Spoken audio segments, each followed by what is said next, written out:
पारगड किल्ल्यावरील भगवती भवानी मंदिरात धाडसी चोरी, सोन्याचा मुकुट, चांदीचा घोडा आणि पादुका असा 2 लाखांचा ऐवज लंपास. शिवप्रेमी आणि भाविकांमध्ये संताप. पोलिसांचा तपास सुरू.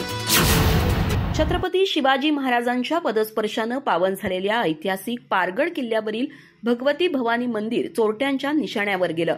16 ऑगस्टच्या रात्री अज्ञात चोरट्यांनी मंदिराचे कुलूप तोडून गाभाऱ्यात प्रवेश करत सोन्याचा मुकुट, चांदीचा घोडा, पादुका आणि दानपेटीतील रोख रक्कम असा तब्बल 2 लाखांचा ऐवज लंपास केला. या घटनेनं शिवप्रेमी, पर्यटक आणि भाविकांच्या भावना प्रचंड दुखावल्या असून संतापाचं वातावरण निर्माण झालंय.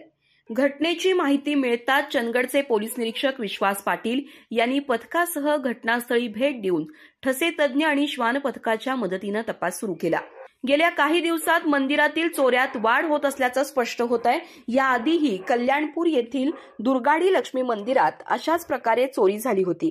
त्यामुळे गावकऱ्यांसह शिवभक्तांमध्ये संतापाची भावना असून या चोरट्यांचा छडा लावून त्यांना कठोर शिक्षा व्हावी अशी मागणी होतीये. अधिक माहिती आणि ताज्या घडामोडींसाठी आजच आमचे चॅनल सबस्क्राइब करा.